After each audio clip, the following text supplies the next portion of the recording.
100,000 people visiting your house every year, you probably have a guideline book on the coffee table that you'd like them to have a look at the nice little rules you set out so they can have a nice stay.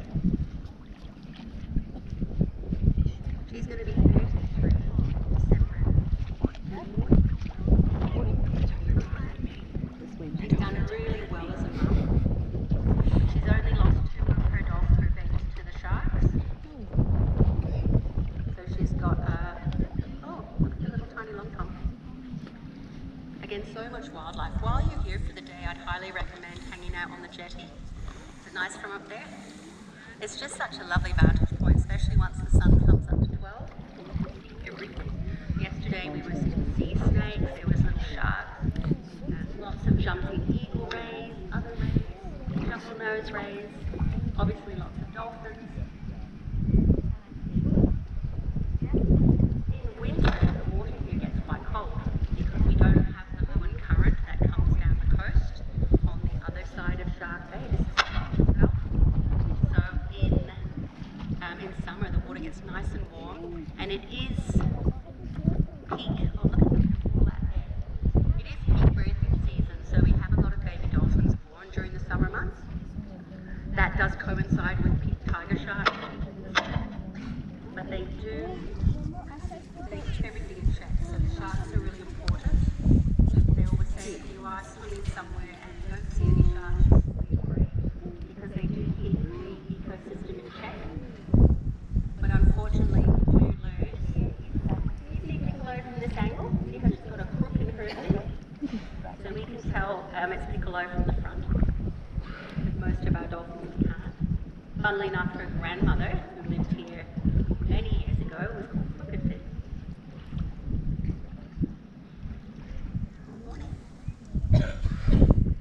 So she's a grandmother now. Her first 3 babies did survive. She then lost one to the sharks. She then had Pan.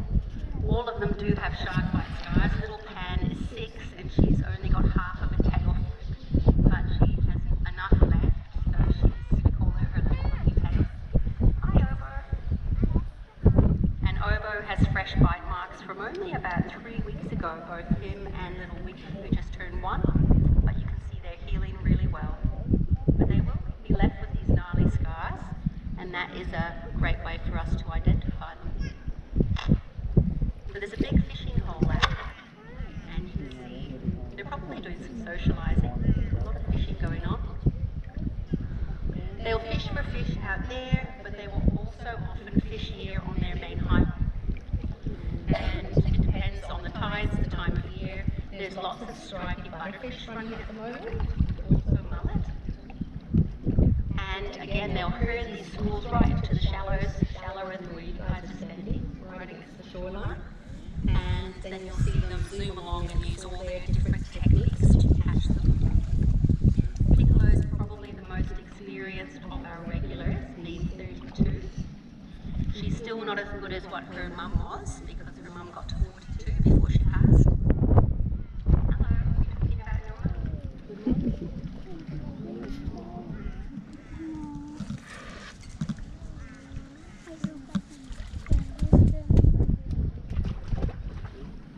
So the researchers aren't quite sure if she's pregnant yet. Again, she's got a daughter called Eden who's a mum. She has 2 grandkids from that daughter. Flute has 2, so she's a grandmother to 2 as well. Piper, I'm sure he's got offspring. He is one of her, he's her third, and he's an adult male. And then she's got Pan and little Obo. So when Obo is weaned off,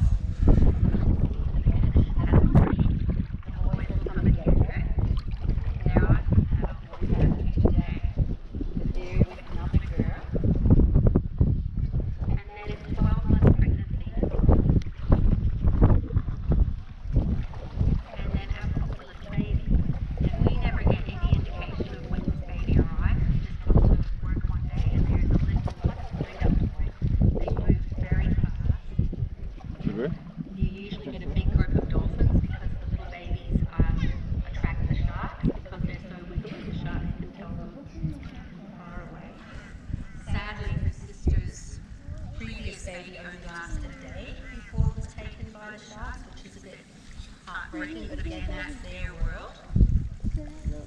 But I suppose a really good reminder that when they're in the shallows, here at the beach, we're on the shoreline. A lot of people say, but they came to me. But this is their highway. So if you jumped on the freeway, all the cars would come to you as well. So again, it's just all about giving them space. What do you think, Nicola? I'm sure she's thinking, just give me my snack of fish. She knows if she hangs out for 15 minutes, we'll bring down a little bit of fish for her. We've got some bony herring, but she's not going to get any more than 300 grams. So it's a little bit of a snack, which I think for you and myself, that would be a nice little morning snack. Have some fish and eggs, just a champion. But she eats upwards of 10 kilos a day. So if she comes in 3 times today, she'll get just under a kilo. She needs to then hunt for another 9-10 kilos for the day. You get to enjoy watching her fishing if she's fishing on this bit of her home range. And you might see her spend half an hour trying to catch one stripy butterfish, which is maybe only about 800 grams. And if you see how much effort goes into that and how many kilos she needs per day, she doesn't need to hunt for over, so he will hunt for it for himself. What a dolphin catches, a dolphin keeps. You never see mum break a wing off or give it to her little one. Here he is. Many years ago, they offered so much fish that the dolphins weren't fishing and the babies weren't surviving, because once they stopped taking milk from mum, they had no idea how to see that nice?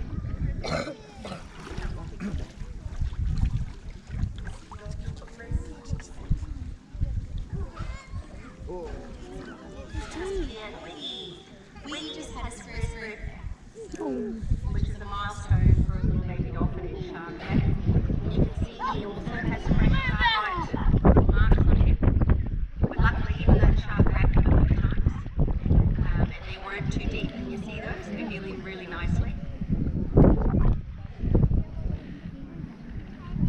So again, the safest place for a baby dolphin is tucked in next to mum, next to your legs. 3 in the distance that way, isn't it? Big one.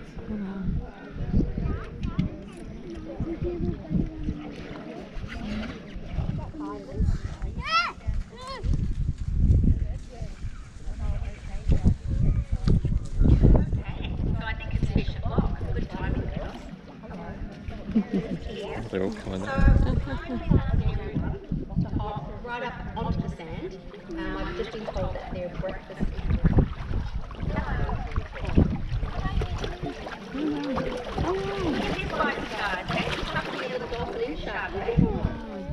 So if you would like to see them get fed, I do need to ask everyone to kindly hop. Once everyone is right up onto the sand, we can bring down their back. So it is hard to get